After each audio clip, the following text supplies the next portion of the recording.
Νιώθω κιόλας ότι έχω φεσκαριστεί εσωτερικά, τουλάχιστον νιώθω αναζωογονημένη. Σήμερα είναι η τρίτη επίσκεψη της κυρίας Χριστίνας. Η τρίτη επίσκεψη ουσιαστικά περιλαμβάνει μία νέα λιπομέτρηση. Από εκεί και πέρα συζήτηση με την κυρία Χριστίνα σε σχέση με τις 3 εβδομάδες που έχουν περάσει. Και αυτό που μετράει δεν είναι αυτό που φαίνεται, αλλά είναι το πώς αισθάνεται κανείς, πώς αλλάζει η ποιότητα της ζωής του, πόσο καλύτερα είναι στην καθημερινότητά του.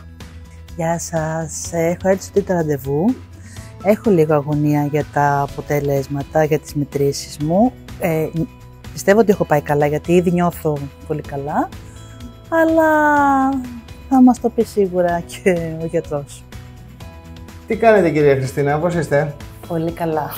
Πώς ήταν το διάστημα αυτών των 3 εβδομάδων στην εφαρμογή του προγράμματος? Κύλησε εύκολα και πολύ καλά. Ωραία. Ο ύπνος σας πώς είναι? Κοιμάμαι πολύ καλά, ξυπνάω μόνη μου, χωρίς ξυπνητήρι και ξεκούραστη. Νιώθω κιόλας ότι έχω φεσκαριστεί εσωτερικά, τουλάχιστον νιώθω αναζωογονημένη. Κάναμε λοιπόν την λιπομέτρηση και τα αποτελέσματα που έχετε είναι όχι απλά καλά, είναι εντυπωσιακά. Έχετε μείον 5,7 κιλά από την προηγούμενη φορά. Έχετε 4,8 κιλά σε λιπόδη μάζα. Το υπόλοιπο είναι νερό. Η μυϊκή σας μάζα είναι ανέγκυκτη. Αλλά το κυριότερο είναι ότι έχουμε μεγάλη απώλεια σπλαχνικού λίπους. Έχει αλλάξει ο δείκτης της σπλαχνικής παχυσαρκίας σας. Και έχετε 9 εκατοστά μείον στην περίμετρο της μέσης, που δείχνει μείωση σπλαχνικής παχυσαρκίας. Πρέπει να μπαίνετε σε ρούχα που... Μπαίνω σε ρούχα που δεν ανέβαιναν.